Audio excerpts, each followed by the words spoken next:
Good morning students, তোমরা সবাই ভালো আছো তো? আচ্ছা, আজকে তোমরা সবাই বাড়ি থেকে খেয়ে এসেছো তো? কি খেয়ে এসেছো? আচ্ছা, ভাত খেয়ে এসেছো। তুমি কি খেয়ে এসেছো? রুটি। কি তরকারি দিয়ে খেয়ে এসেছো?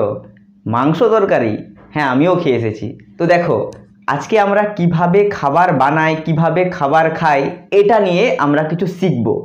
আগের ক্লাসে আমি তোমাদেরকে যখন বলেছিলাম যে কারা কারা জীব, কারা কারা জড়, তখন আমি কি বলেছিলাম যে যারা যারা জীব তারা কিন্তু খাবার খায়। তাদের একটা বৈশিষ্ট্য হচ্ছে জীবরা কিন্তু খাবার খায়। তো আগের ক্লাসে আমি তোমাদেরকে জানিয়েছিলাম যাদের যাদের প্রাণ আছে তারা কিন্তু প্রত্যেকেই খাবার খায়, এটা সবার বৈশিষ্ট্য।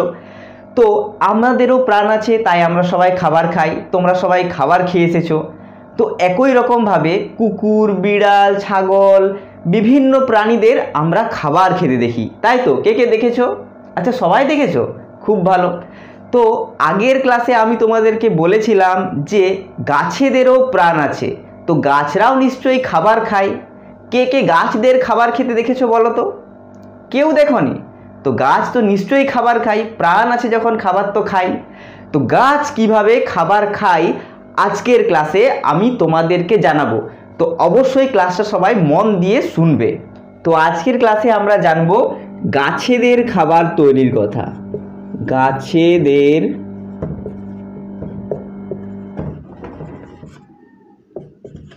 খাবার তৈরি।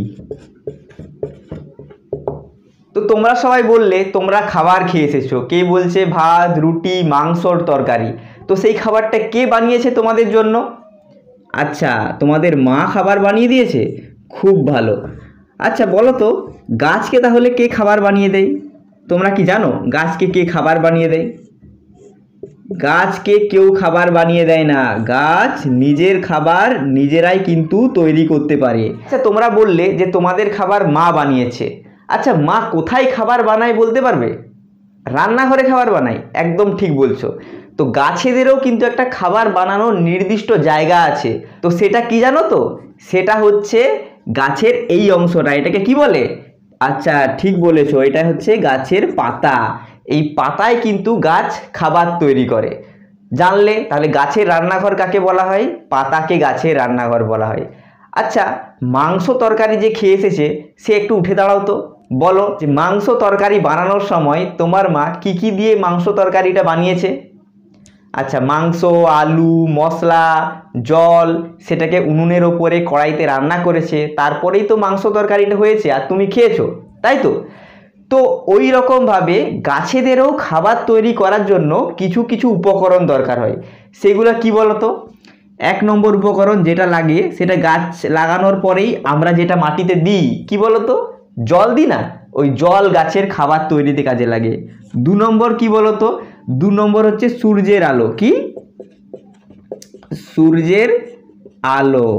তো সূর্যের আলো কিন্তু গাছের খাবার তৈরির জন্য গুরুত্বপূর্ণ ভূমিকা পালন করে। যদি একটা গাছকে আমরা লাগাই, সেটাকে যদি কোনো অন্ধকার জায়গায় রেখে দিই, তাহলে কিন্তু ওই গাছটা বেড়ে উঠবে না, কারণ খাবার তৈরি করতে পারবে না। আর খাবার না খেলে আমরা তো মারা যাব, সেই রকমভাবে গাছটাও মারা যাবে। আর একটা জিনিস যেটা গাছের খাবার তৈরি করার জন্য লাগে সেটা হচ্ছে carbon die oxide. Carbon die oxide, এটা হচ্ছে এক ধরনের গ্যাস। যখন আমরা প্রশ্বাস গ্রহণ করি তখন কিন্তু পরিবেশ থেকে অক্সিজেন গ্যাস আমরা টেনে নিই, আর যখন আমরা নিঃশ্বাস ত্যাগ করি এইরকমভাবে তখন কিন্তু আমরা কার্বন ডাই অক্সাইড গ্যাসটা ত্যাগ করি। ওই কার্বন ডাই অক্সাইড গ্যাসটা গাছেরা শোষণ করে নেয়, আর এই তিনটা জিনিসের মিশ্রণে গাছ কিন্তু গাছের পাতাতে খাবার তৈরি করে। তো সূর্যের আলোর ভূমিকাও কিন্তু গুরুত্বপূর্ণ গাছের খাবার তৈরি করার জন্য। তাহলে আজকে আমরা শিখলাম কি, যে গাছ কিভাবে খাবার তৈরি করে, কিভাবে জল, সূর্যের আলো, কার্বন ডাইঅক্সাইড এই জিনিসগুলো গাছ নিজের পাতাতে মিশ্রিত করে খাবার তৈরি করে। তো গাছ যে পদ্ধতিতে খাবার তৈরি করে সেই পদ্ধতিটার নাম কি বলতো? সেই পদ্ধতিটার নাম হচ্ছে সালোক সংশ্লেষ। তাহলে গাছ কোন পদ্ধতিতে খাবার তৈরি করে? গাছ সালোক সংশ্লেষ পদ্ধতিতে খাবার তৈরি করে। তাহলে আজকে আমরা জানলাম সালোক সংশ্লেষ পদ্ধতি। মনে থাকবে সবার। পরের ক্লাসে আমরা আরও অনেক কিছু জানবো। তো আজকের জন্য ক্লাসটা এতটুকুই। আর ডেমো দেওয়ার সময় গুরুত্বপূর্ণ কথা, বোর্ডটা পুরো পরিষ্কার করে দিতে হবে। যতটা লিখেছো পুরো বোর্ডটা অতটাই কিন্তু পরিষ্কার করে দিতে হবে। পুরো বোর্ডটা এতটাই কিন্তু পরিষ্কার করে দেবে যতটা লিখেছো, এগুলোও কিন্তু মুছে দিতে হবে। তো আমি মুছছি না কেন, কারণ আরেকটুকু ভিডিওটা বাকি আছে। এই যে আমি সালোক সংশ্লেষ টপিকটা তোমাদেরকে দেখালাম, তো এটা থেকে ওনারা যারা ইন্টারভিউর বোর্ডে বসে আছেন তারা কাউন্টার কোয়েশ্চেন কী করতে পারে। তারা কাউন্টার কোয়েশ্চেন করতে পারে যে সালোক সংশ্লেষ পদ্ধতিটা, এটার ইংরেজি নাম কি বলো তো? এটার ইংরেজি নাম হচ্ছে ফটোসিনথেসিস। কি?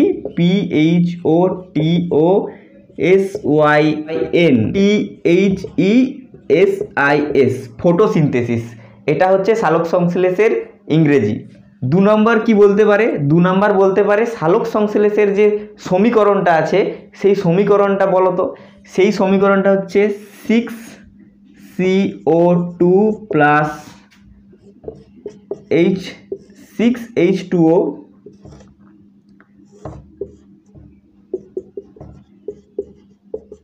সূর্যের আলো সংমিশ্রণে কি তৈরি হয়? C6H12O6 এর সাথে তৈরি হয় 6টা অক্সিজেনের কণা, 6O2। তো এইটা যদি বলে C6H12O2, এটা O6 হবে। তো এটা যদি বলে C6H12O2, এটা কিসের সমীকরণ? এটা হবে সুগারের সমীকরণ, মানে শর্করা। এই কোশ্চেনটাও করতে পারে যে গাছ সালোক সংশ্লেষ প্রক্রিয়ার মাধ্যমে কোন ধরনের খাবার তৈরি করে? তো কি হবে?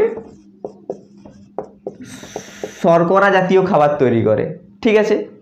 এবং এই প্রশ্নটাও করতে পারে যে কত পরিমাণ কার্বন ডাইঅক্সাইড নিয়ে গাছ কত পরিমাণ অক্সিজেন পরিবেশে ফিরিয়ে দেয়? তাহলে হবে সমপরিমাণ।